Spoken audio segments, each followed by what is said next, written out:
Bring it back to that New York flavor. You know what I'm saying? Hear that? Miss that New York shit. You know, I'm not sure if we went back to New York today, it would be the same. Definitely not. I don't think so.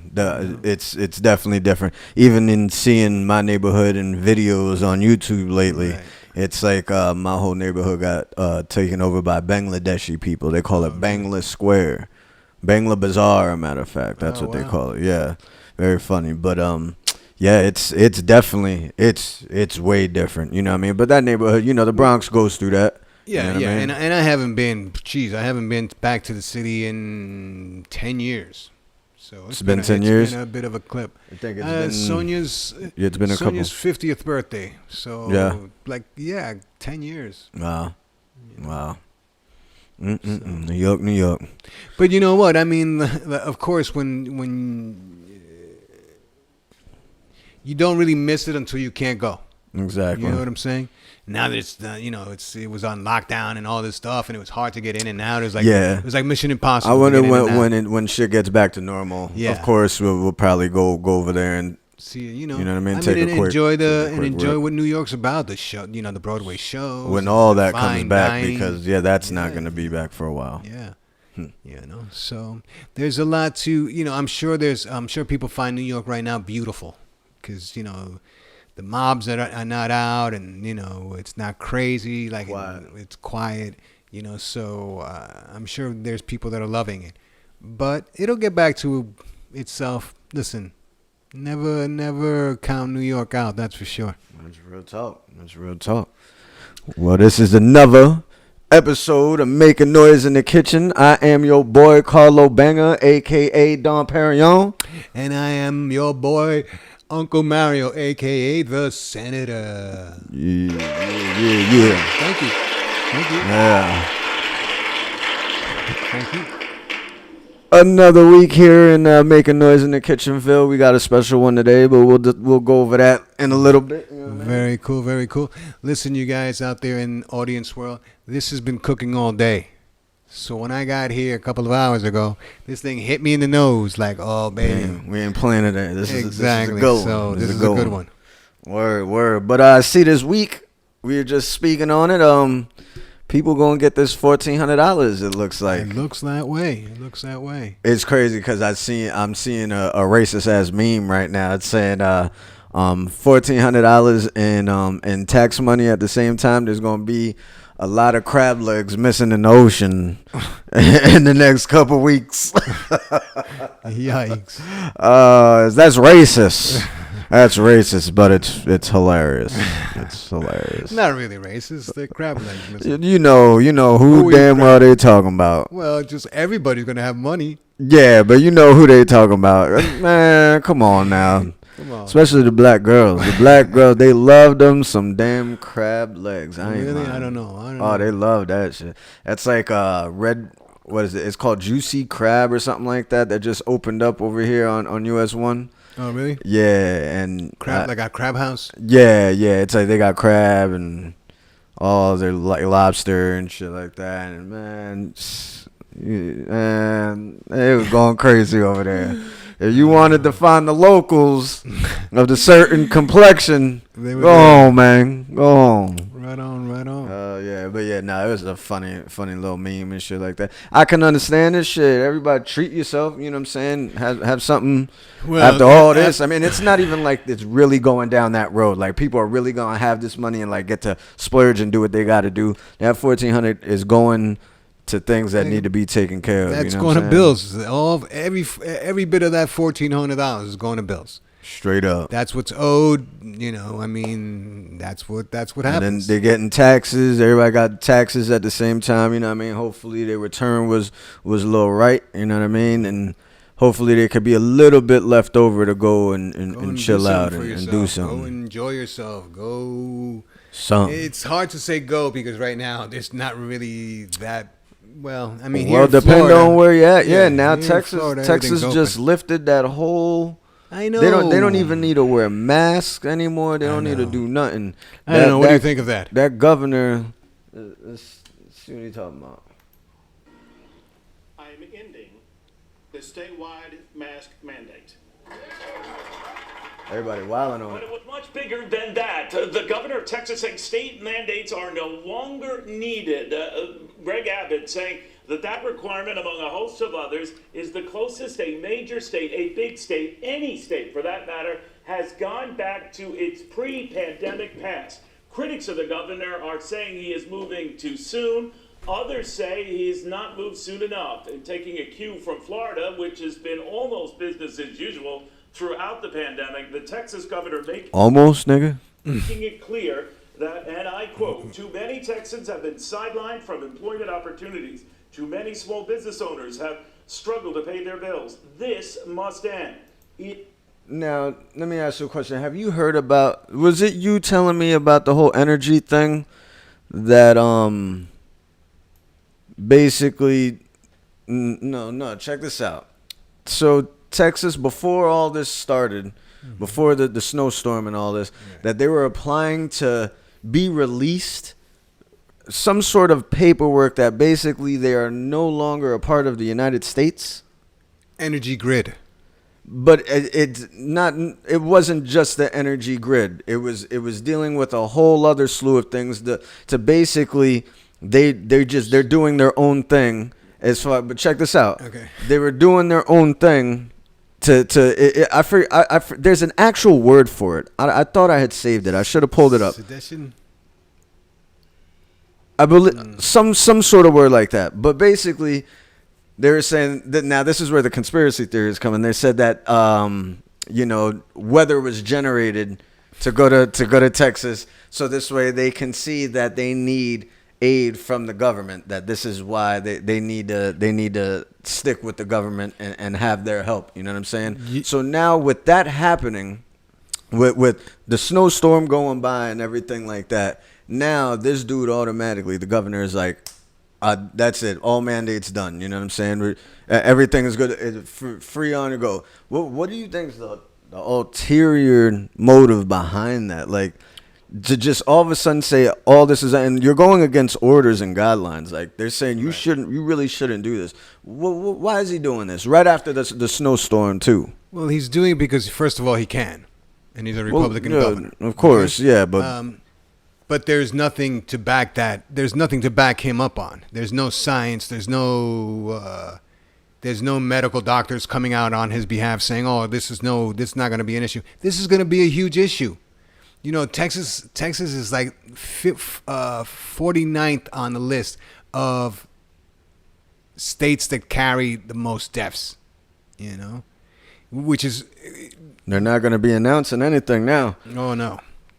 But the deaths are going to continue. And especially right now, March Madness, I mean, all the sports are coming into play. Because even they were asking Spring Dana breakers White. Are out. Well, they were asking Dana White about the in the UFC. They were like, "Now Texas Open, what's up? We're going to start having some full events over there." And he said, he was like, "If I had enough time, I'd move this event that was last night. I'd either move that to Texas, so this way we got a crowd in there." He's ready. Joe Rogan was even making sort of comments because there was a couple fighters that were like, it's a shame we can't be next to each other to do this interview like the old days, you know what I'm saying? And Joe Rogan was like, yeah, it is kind of ridiculous. And so it's like, and Joe Rogan's not a dumb guy, you know what I mean? He's into everything.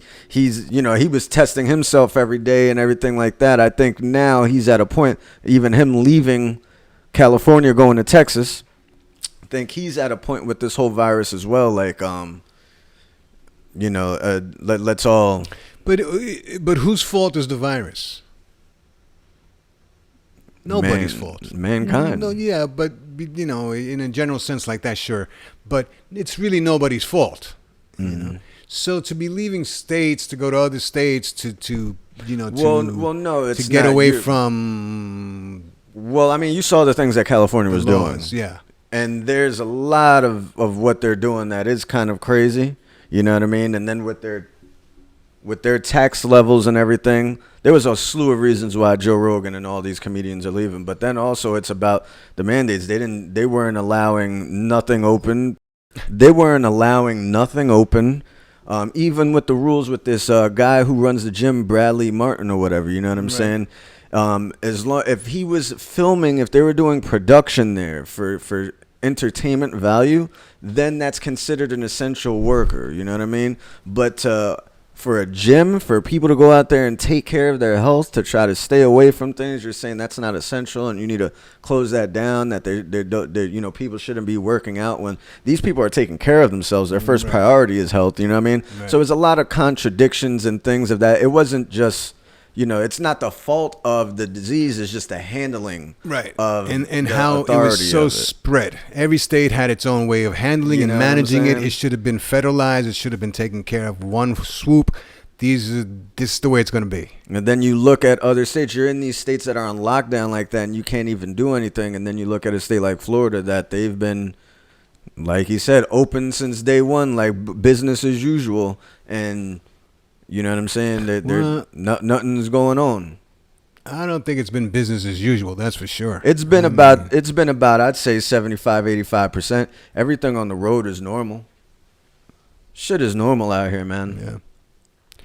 I mean, I know when I was out there driving and stuff like that, at first, of course, it was a ghost town. And then started slowly coming back. Didn't know what was going down. And then everybody found out that all you had to do was wear a mask, and things would get better. And there's a shot coming soon. Full blast. And there we go. People are working. You know what I'm saying? So people are from California and states like that looking at Florida and Texas, and they're like, oh yeah, no. And plus the taxes are higher over here. Let's get the hell up out of here. Well, but you would have thought Texas would have held off a little while, but let their people get back on track and getting themselves back together again after that whole. He didn't. That's what I'm saying. That's why. What's the interior motive? He's changing the focus. No time. Yeah. He's changing the focus. So it's like, what is the reasoning behind this? Why are you doing this? Don't look over here. Look over here. And that's what's going on there. Mm-hmm. It's some wild shit.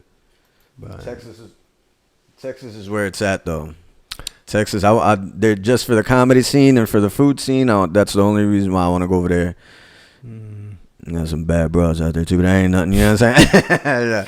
yeah. Texas has never done it for me. Not even in the movies. Yeah, I know. Oh man, you gotta go. I'm telling you, there's a couple dope spots in Texas. It's beautiful. Don't get me wrong. I mean, listen, the West is beautiful. I remember coming into California or coming into Las Vegas and going over the Grand Canyon and coming back. Oh my God, freaking beautiful. But.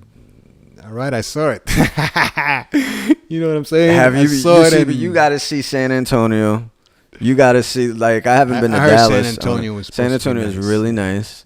Austin, really nice. There are dope ass places out there that you can go and have a full on weekend and have a blast and be like, yeah, you know what I'm saying? I gotta come back. I've been to a couple spots out there that was just really dope.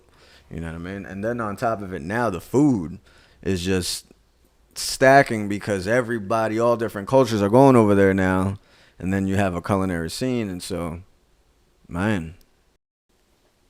Hello. How that pho smelling? That thing's smelling amazing. Amazing. Well, and here we are in the middle of a really busy weekend for Joe. I can call him Joe because me and him are like this. Oh yeah, you and Joe are like that. Me and Mr. Biden. So he had a busy weekend, huh? He had a busy weekend. What were y'all talking about? We were talking about it. Nice. What were y'all talking about? You gotta give the guy a break. Come on. Oh sure, of course. He's trying his hardest. You realize he's only been there 45 days. It's been 45 days? Yeah. 45 days and he's transformed half the earth. Oh my Lord. Did you hear the Taliban's message to him? What was it?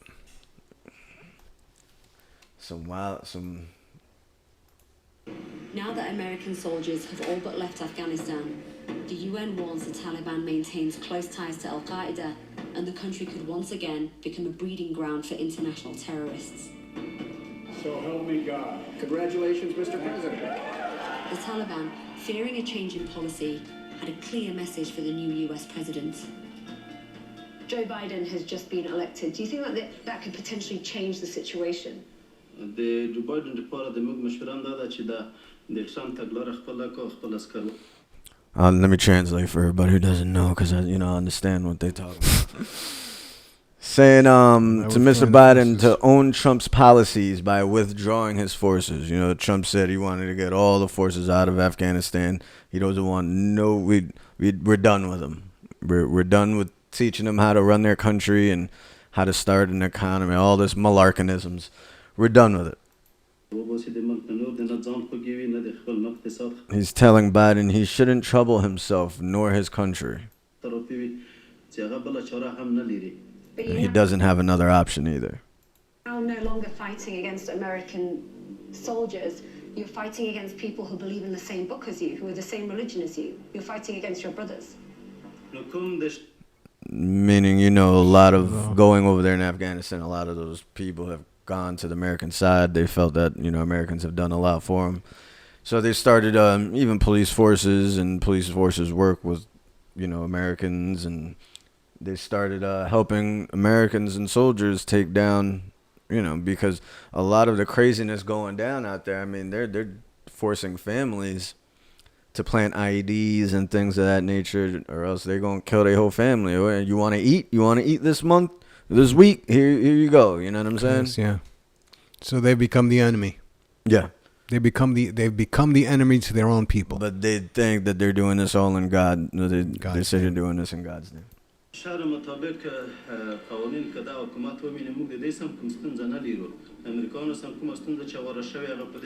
the Sharia laws, meaning, there's a group of the people that are gonna come into this country. Now they learned everything from the Americans. Now go on, let us run our country now. That's what he's saying. Was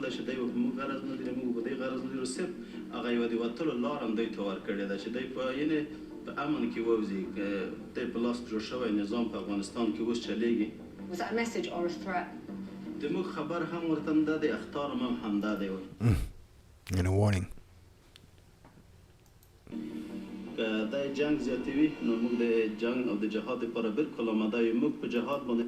If Biden intensifies the war, then we're ready to fight. Now, why would he be saying that? Because they're ready to fight. And also because Biden's over here bombing Syria. So he's letting them know. He's already doing things that Trump was saying, we're not going to do anymore. And so the Taliban right here is saying, don't be taking this little Trump beef and start thinking you're a tough guy and coming over here with some malarkey, because then it's gonna get serious. Yeah,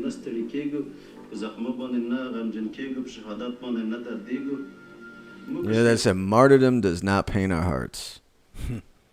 That's the problem with those people, is that martyrdom is what they live for.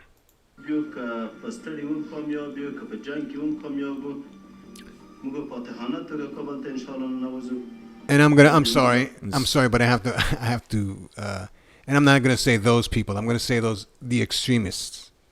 Okay, those people, they're they're fighting right along next to us most of the time. So I can't say those people. I have to say the extremists. Mm-hmm.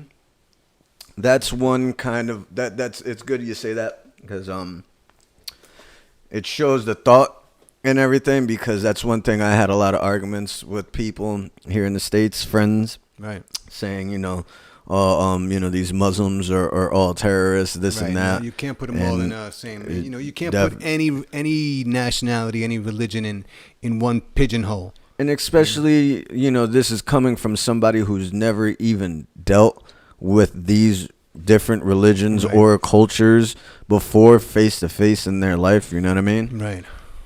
It's that's why I take that shit to heart crazy. You know what I mean? Because even with me in Afghanistan, you know what I'm saying? I got arrested in Afghanistan in a bazaar, at the bazaar that they do over there, because one of the locals over there tried accusing me of stealing or whatever. Mm-hmm. And I ended up putting hands up on them and everything.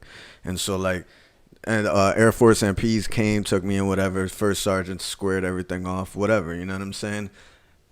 Even before joining the military, I had, with 9/11 and everything, I had a disdain with we could say Indian people or anything like that. If that Eastern kind of culture, I had like, it was like a little bit of kind of sad to say doing the profiling of what's happening right now to the Oriental people. You know what I'm saying? Right, exactly. So even getting in fights in 7-Elevens and things like that, you know what I mean? Right. And so like I've went through it all and then came in the military. That happened. Then when I left the military running a tow truck, I ended up towing an old couple from Afghanistan. Mm-hmm. And this was an old couple, and it's just I ended up helping them out. They were coming from the hospital and things like that. Right. These people bringing them to their house with their broken down car, go inside, make me come inside, and then I leave that place with buckets of Afghani official food, treats, drinks, a big tip. You know what I mean? Nice. Like stuff like that. So then, even after that, hanging out with Muslim families in Philly. You know what I'm saying? So like I see all this, and I'm like, now it's a different thought process for me. You know what I'm saying? So it's like I've been through that. You know what I mean? Right. So that's why people can't say shit to me. It was a learning moment. You know what I'm saying? I was on Facebook last night and I just commented on the post laughing my ass off. But this is one of a kid that I went to school with. You know what I mean? And he went and posted on there. He said, if you want to kneel for the anthem, why don't you trade your legs to the veteran who lost his so he can stand in your place? You know why I said laughing my ass off to that? Because do you know how fucking stupid this sounds right here? Right. Simply because you don't consider somebody else's point of view. Oh no. Because of how factually wrong this statement is. Right. It's not even the point of view or anything. Right. It's how factually wrong this is. Colin Kaepernick, that's who he's speaking of.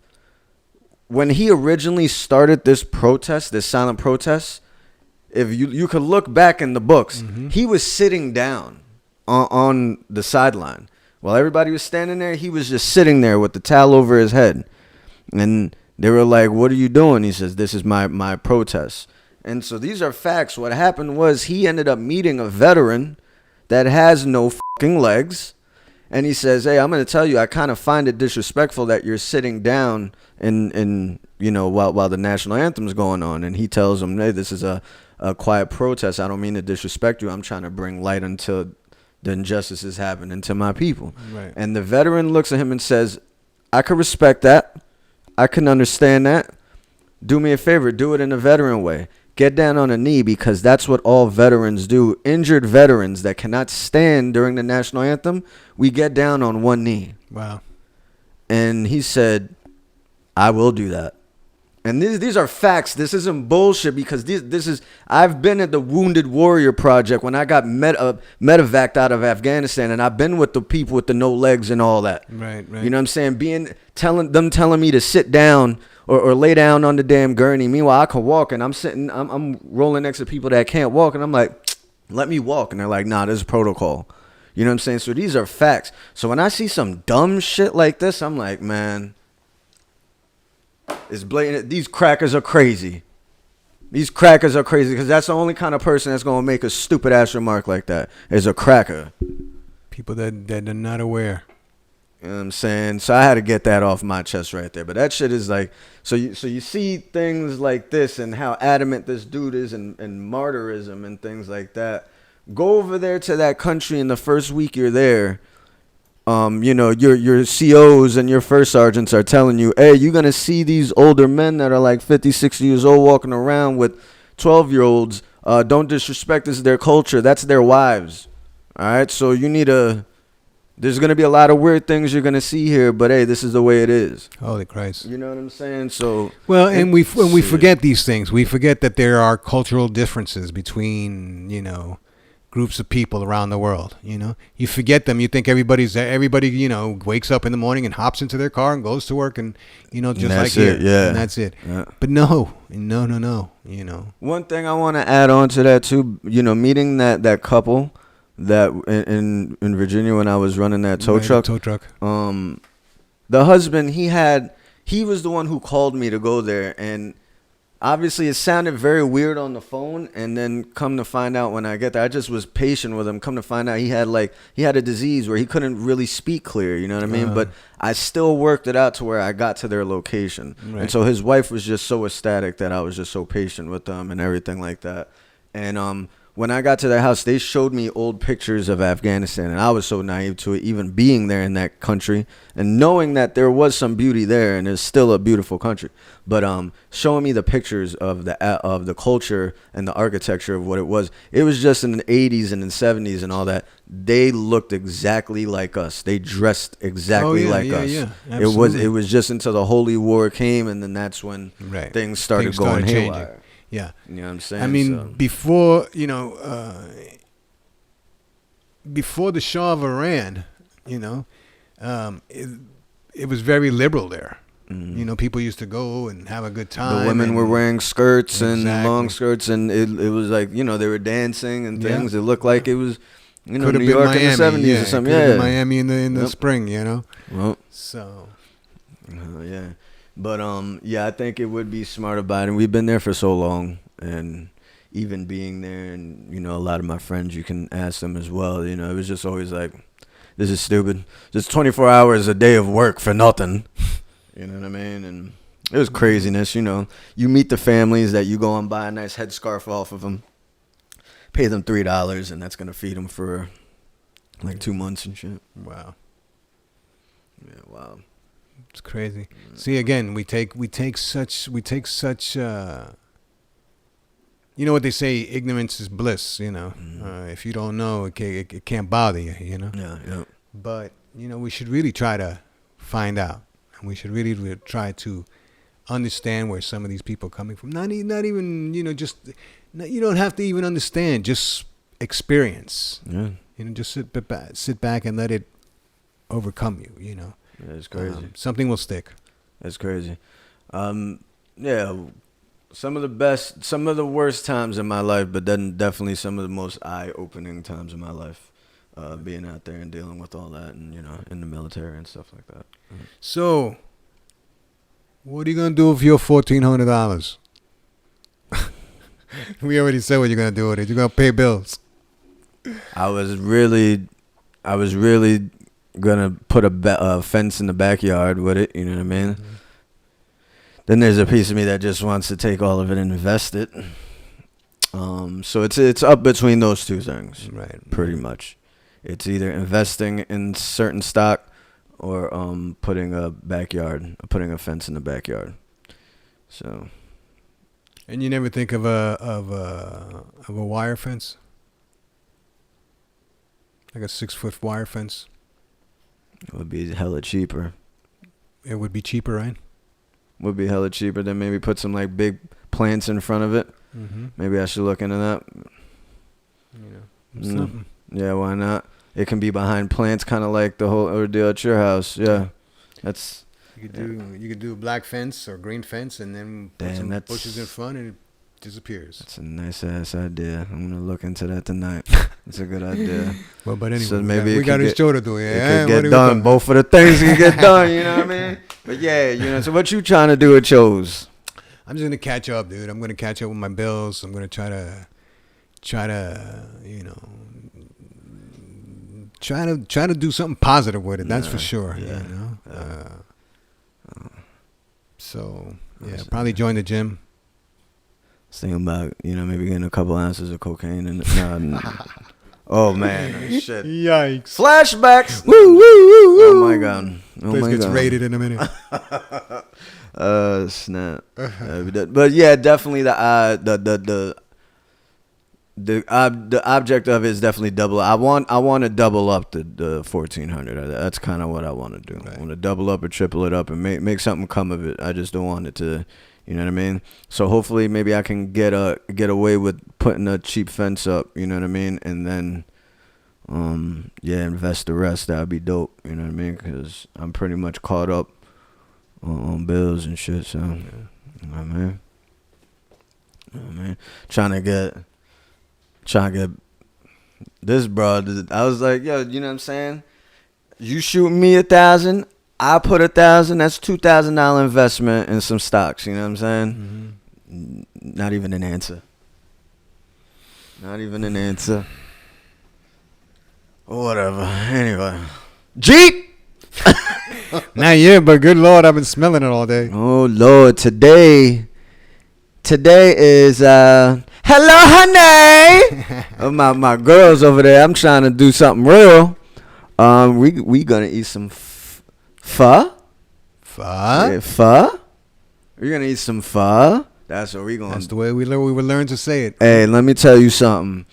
We were taught to say it. I'm tight. Like, for a long time, I've been going. Well, that's something personal. You shouldn't really talk about that here. Well, slang for I'm mad. Oh, okay. I'm mad that, like, for all these years, I've been on pho for, like, yeah, we're going to say, like, 13, 14 years I've been on it. Right. Hardcore.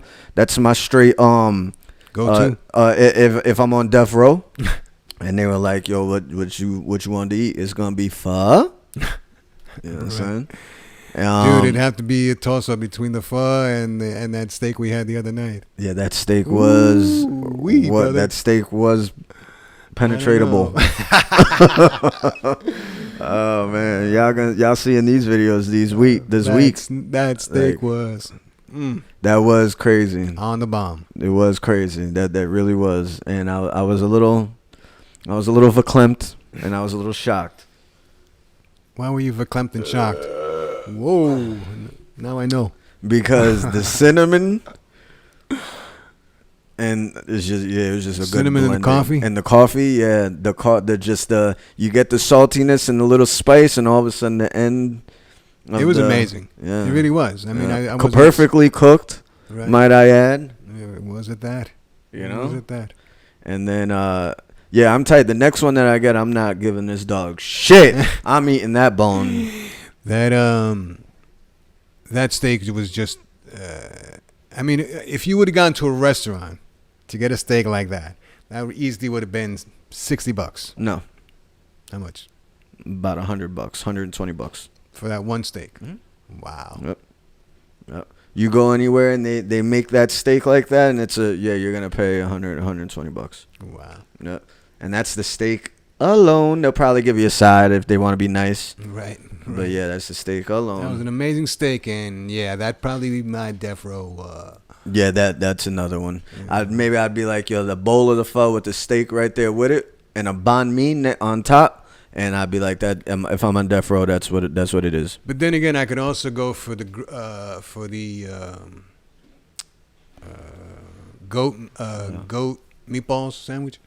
Oh, the lamb sliders, the lamb meatballs. Yeah, them things is vicious, and we haven't done those on the actual aired episode. No. So those should probably come up next week or something like that. Oh, right on. Maybe we should do something like that. Yeah. Yeah, to put them on the game. But so there's quite a list. We got some things to show you. On my things to eat. Yeah, for real. Damn. Well, today it's pho. And I wasn't playing. So in the video that y'all seeing, the actual recipe video, you're gonna see the whole process, the things I put in there. The brisket that I have is way too big, and that deserves to be smoked in the proper setting and everything. So I went and got a tri-tip that I put to the side. We're gonna cut that down and put it in the bowl. This is like as close to authentic Vietnamese. You know what I mean? It's been up in here for hours, up in here with all the bones. You got neck bones, you got shanks in there. So you will get a little bit of meat in your bowl. You know what I mean? Right now, I'm just going to show you. I'm just going to cut down a couple things, and then all we're doing is blanching pretty much. Well, I don't think that's the correct term, but you're basically taking those noodles and just putting them under the boiling. It's been boiling. It's just now hot as hell. Let it sit on there for 15 seconds, and then that's it. Empty, no water, no nothing. Put that in the bottom of the bowl, and you build your bowl. And that's how you have your pho. There you go. You know what I'm saying? Sounds delicious. Let's get it. I know these rugrats ready to eat this thing. So make a noise in the kitchen. Out. All right, this is our tri-tip over here. Nice. This thing is pretty. And it's not, you know what I mean? The color, you don't got to worry about it because it's going in the water, you know what I'm saying? Sometimes it even be grayer, and it's quite all right. Now, about how many hours did you have that cooking? About 6 hours. This has been in for about 6 hours. Nice. Now, the whole soup is 6 hours. I've had this piece of meat in for an hour. Oh, okay. And then I took it out. 'Cause I Alright, didn't want it to get all jacked up. You know what I mean? This is something where... That's what I was thinking, because I was like, man, that thing should have been like fall apart already in 6 hours in there. All right, so from here, all we're going to do, we're going to cut a couple of veggies that have, our soup. We're going to stack our soup from here. You know what I mean? And this is where we create this magic. This is the, what do they call these in Vietnam? The hanjang? Is the hanjang? Is it really? I believe that's how they say it. Hanjang? Yep. I ain't playing. I ain't playing over here. How you know about that? I'm telling you. I be in these streets. I'm trying to set up a trip to Vietnam. I ain't playing. Damn, that'd be cool. Now, I got the broth behind me. Mm-hmm. Going away.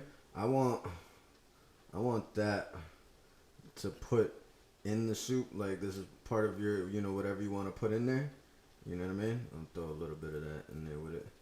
And then we're going to also throw this inside our broth right now. All right. Do it like the real Viet houses and everything. First time I had pho was in Virginia, Fairfax, Virginia. A lot of Vietnamese over there.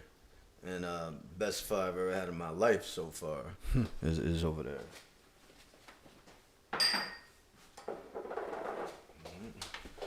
Get a little bit of this jalapeno. Won't go too crazy. Everybody don't like them like that. It's just something good to have floating in your bowl. You know what I mean? It's fresh jalapeno. That little zing-a-ding-ding. And then this, we're gonna get our white onion.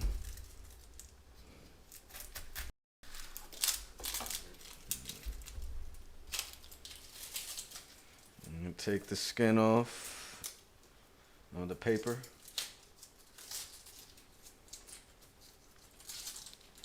Yeah. Nice when it comes off nice and smooth. And then just wanna cut little sections down. We're gonna cut those in half. This is what we're gonna put lastly in our bowl. Nice slices of white onion. You gonna put a little vinegar on them?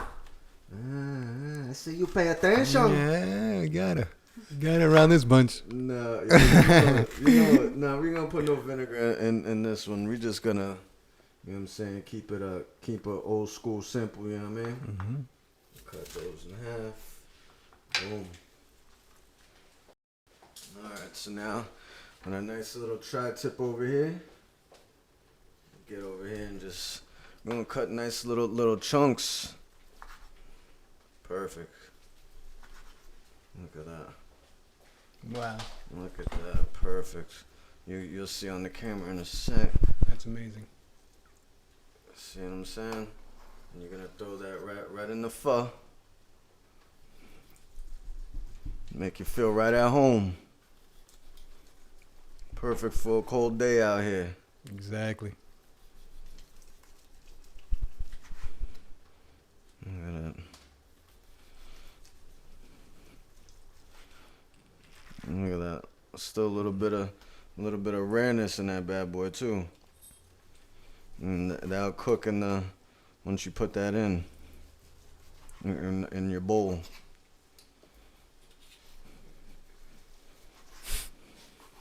You salivating over here? You drooling on yourself over here? Drooling over there. Mm-hmm. Yeah. Beautiful. Look at that. All right. So of course, it can't be left without the condiments. We got some culantro, some Thai basil, bean sprout, some of that lime, and then all of accoutrements. You know what I'm saying? Accoutrements over here. You know what I mean? We'll place that over there to the side. Let's start building our bowl. Oh, plus, with all this. We'll start building our bowl now. All right, so in the background, like I said, we got the water boiling, and now we're just gonna for 15 seconds throw our noodles in that water real quick, and then just bang, put it in the bowl. We're gonna start with that one. Sounds good. Type dry, you know what I mean? You just dump them in the water. It's gonna add that life to it, and then put them at the bottom of the bowl. And those are what? Chinese noodles? Yeah, these are our rice noodles. Rice noodles.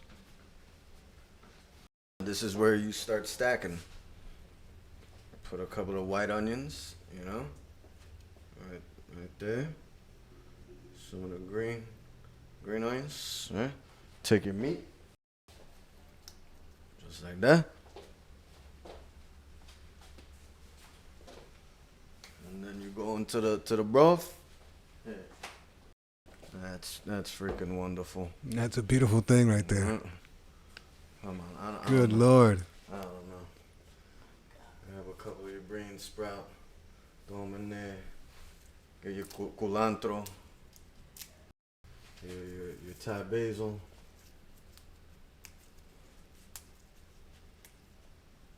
Throw some of that in there. All right, so man, the broth is clear, like I said, beautiful. It is beautiful. Now, the first thing you do when you go to any place before you put any accoutrements is you got to try that broth by itself. Exactly. The color, I'm just amazed with the color. And this is my first go round, ladies and gentlemen.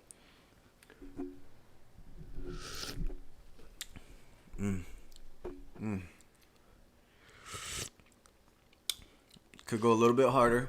I think maybe a little bit more salt. I'm tripping. Well, it could go a little bit harder. I think it's nice and light. I Yeah, like it. light. It's like almost tastes clean. Yeah. Very clean. Now I'm gonna start doing my thing. Now this is where you could put your accoutrements. I do a little bit of salt, a little bit of pepper.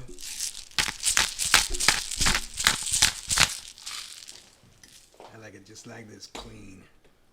A little lime.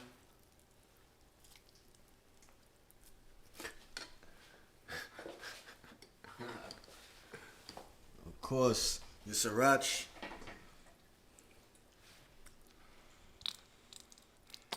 Ave Maria. A little bit of that hoisin. Just a dash of douya of this fish sauce. I didn't save my picture. Man, that's good stuff. Hey, is that filming? Yeah, You said you didn't save the picture? that I took on. Oh my god, are you serious? Oh my god. Alright, let me mix this around real quick. Oh my god. This thing looks... I look like I just went to Viet House over here. This is unbelievable. Unbelievable. Put a little bit of sproutage. Some more sproutage. Alright, let's try this. Oh man, that's what I'm talking about. I'm gonna punch somebody in the mouth.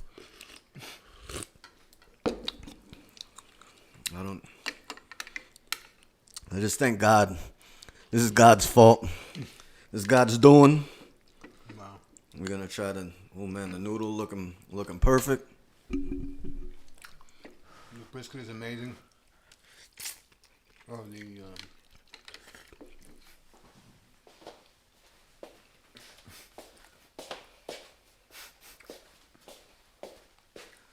I'm never going to another Vietnamese restaurant in my damn life. absolutely not. I think so far the places that we've been, were good, but this is like all time good right here. It's nice and clean. That's why I like it. It's nice and clean. It's light. Yeah, for real. Wow, man, this is good, ladies and gentlemen. Make it yourself at the crib. You can do whatever you want to it. Put oxtails in this bad boy.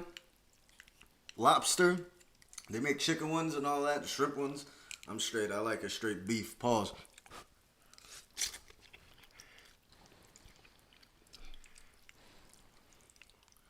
All right, let me stop torturing these children. Make a noise in the kitchen, y'all.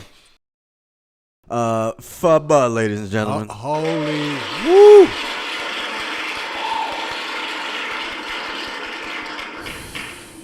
All I gotta The say. bomb. The bomb. Better than any pho around here, that's for sure. I haven't been in the pho scene for a long time. Just been like the last year or so. Yeah, year and a half. Yeah. Well, Year and a half. about. Yeah, so the last year or so I've been experiencing it. And honestly, I would pay for Dom Perignon's pho any day over anybody else's pho that I've tasted so far. And that was my first go round at this bad boy, you know what I mean?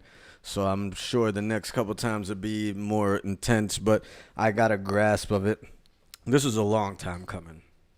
I've been dealing with pho, eating pho for more than 10 years. You know what I mean? It's been a long time, and I've eaten them in different places. And, in my opinion, the best pho is in Virginia. You know what I mean? I've tried it in New York, and it's kind of like what Mikey Chen says, that there's not really any good pho in New York. They probably go a little bit too hard with like cinnamon and cardamom or something like that, and it's just it's just not what it is. But like the amount of Vietnamese people in Virginia makes it so. And then there's a place called Viet House that's on Lee Highway that has been there for years, and that was the first place that I ever went to. And I started trying different places, you know what I'm saying?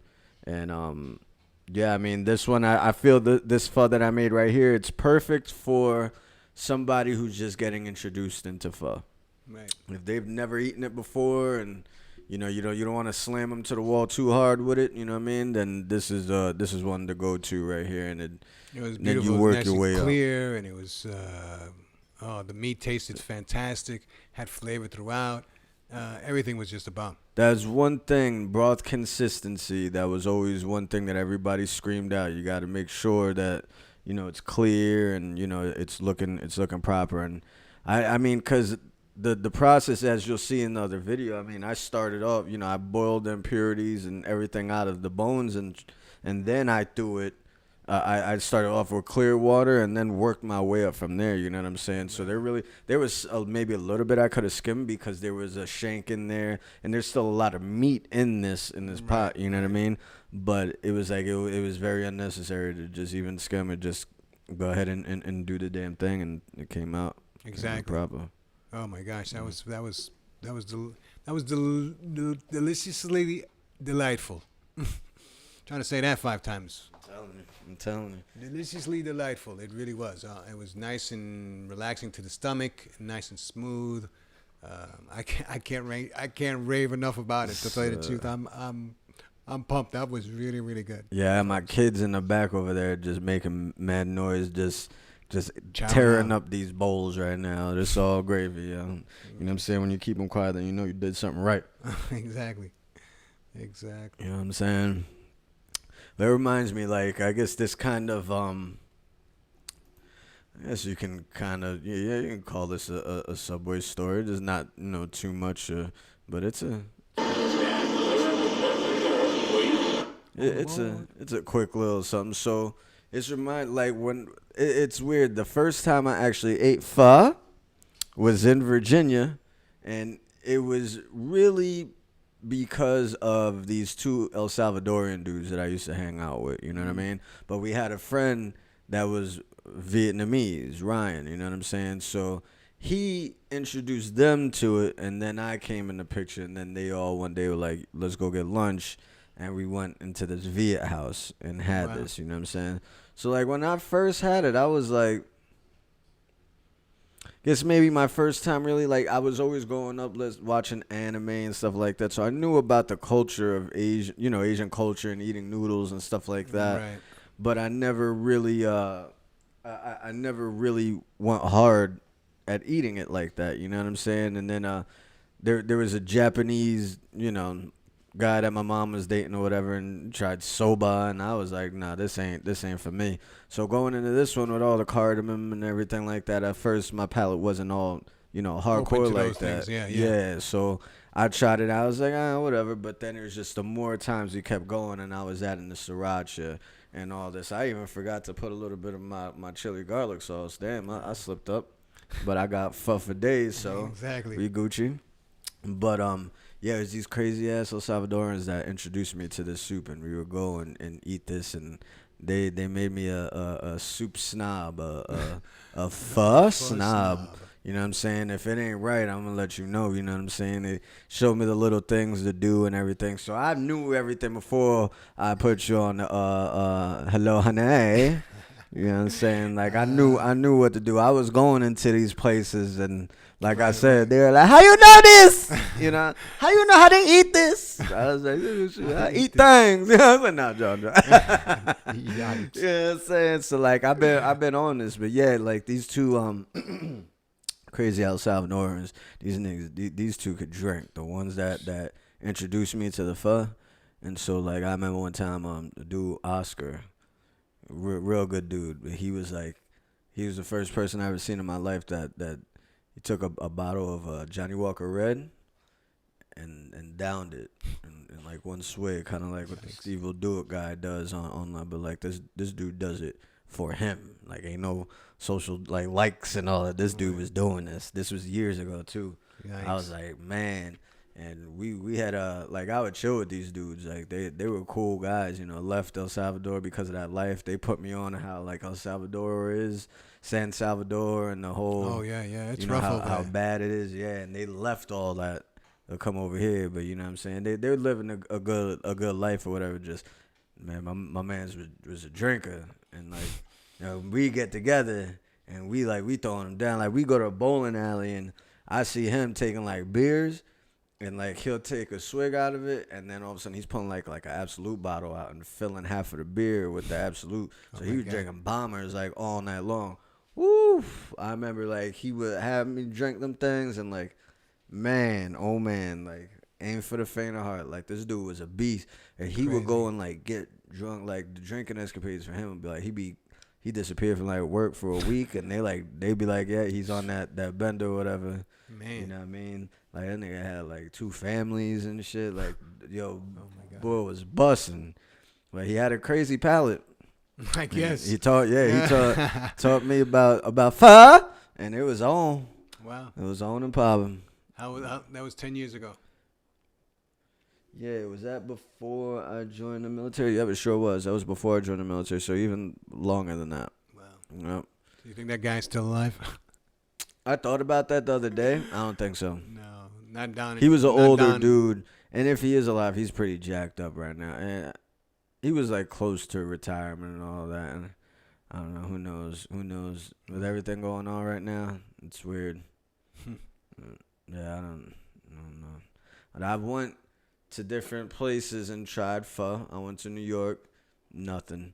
Here in Florida, like I said, there's good places in Fort Lauderdale.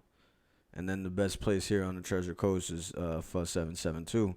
Yeah. And then there's me. You know what I'm saying? So my restaurant opened up. I know it's going to be bussin' ussin'. Oh, my God. Absolutely. You know what I'm saying? Yeah, but yeah, that's like a little Subway store. I remember them too. The good dudes, though. Good dudes. Like, he told me, like, you know how I want, like, a machete is your weapon in El Salvador and shit. Oh yeah, no, I know. And there's one my boy had like a double-edged machete, and he forgot it was double-edged and everything, and so this dude was like trying to start beef with him or whatever, and he went and swung the machete and like chopped off his arm and shit, and so he was like, yeah, he had to get out of El Salvador before it was gonna get real vicious out there. So they put me on that movie. It's called Voices Inocentos. You ever seen that? No. That my boy Hugo, he was like, watch this movie, and then this is basically show you how I grew up. This is what it is. And I was like, all right, I watched that movie. I was like, man, that is nuts. Like you're either in the army or you're on the rebels, and Like it's bad. Like if I have beef with somebody, like I don't like this nigga right here. I'll go to the army and be like, yo, you ain't heard this from me, but little man over here, he in the rebels. Oh, okay. And then the next morning, the mother will go home or whatever, come home from work and find his head on the front yard. Oh my God. Thanks. And like like dead bodies over there on the side of the road was like deer, like on the side of the road upstate New York. It was like that. Like it was the most wildest thing. But it showed this kid. He was just he didn't want to be in the rebels or he didn't want to be in the military or whatever. And then they would come to the schools. So you send your kid to school at 6, 7 years old, and all of a sudden he ain't coming home because they came in the classroom and they were like, "You gonna be a rebel?" And he's like, "I don't want to be a rebel." All right, then you're gonna die today. And they'll be like, "All right, well, looks like I'm gonna be a rebel." Good Lord. Wow, this is the What movie's a life, called huh? Voices Inocentos. Which means voices. Innocent voices. Yeah. That's crazy. I know they've had it rough. I mean, I can remember since Reagan days, since the Iran conquerors.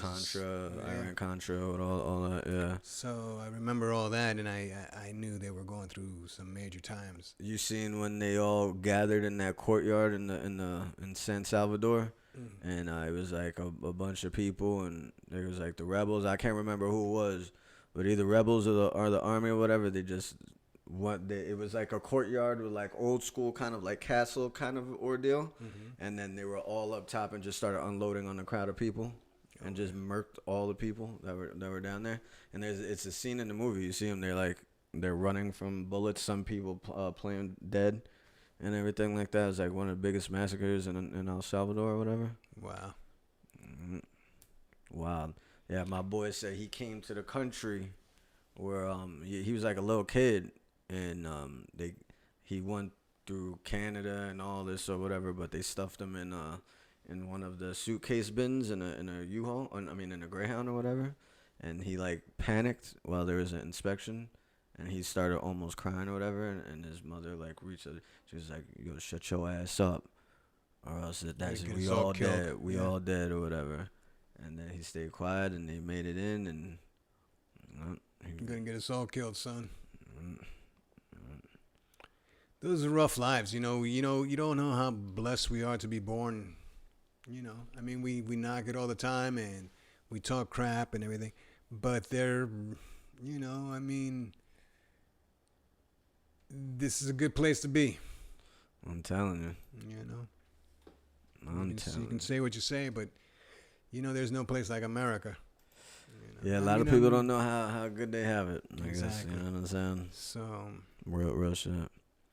But I want to bring down everybody too hard. I was going to show you something. I was like, damn, that's just going to bring everybody down even more. So forget about that. You know what I'm saying? Well, the Pope's been in Iraq. For what? It's the first time in history a living Pope. No, also known as Smidge the doorman. Listen, Smidge, I'm the baddest motherfucker. Yikes. You heard that? You heard what he just said? I'm the baddest motherfucking midget. Listen, Smidge, I'm the baddest motherfucking midget in the game. And I'm going to take that belt from you. I've been doing this for 20. I got to look away. That shit is real. This is real. We watched a couple of them the other night. Yikes. Oh, man. And it's weird. Like, and then I guess he calls himself a midget. I thought it was, you're not allowed to call them midgets. It's supposed to be called little people? Something like that. Something like that. That's some crazy shit. So look at how he's got. He said, I gotta look away. It's crazy because these midgets were throwing punches and it was just like they weren't going anywhere. I was like, that's crazy. They're like the cartoons when what a rough life. I mean, to be like legit like that, because then the arms be like this, you know what I mean? And so that's crazy. But hey, it is what it is. They happy with their life. Anyway. Just want to show you that real quick. Where did the wild midgets come from? So I just saw that, and that was just hilarious. That is so funny to me. Anyway. You got anything, Senator? No, I think that's a wrap for me. Yeah, a little short one because we bust everybody in the head with the pho today. Ooh-wee. You know what I'm saying? It was a long day of recording and cooking and everything like that. But be on the lookout in the next couple weeks for a lot of content and much more. We need y'all engagement. Please like this video. That'll help us a ton. You know what I'm saying? Follow, subscribe. Hit the notification bell so every time we release something, y'all know what's cracking and y'all would get first hand dibs. You know what I'm saying? And we got some things in the work. Like I said, as far as e-cookbooks and the store is getting revamped. Please be patient with that. I am your boy, Carlo Banger, a.k.a. Don Perignon. And I am Uncle Mario, a.k.a. the Senator. We out. Peace.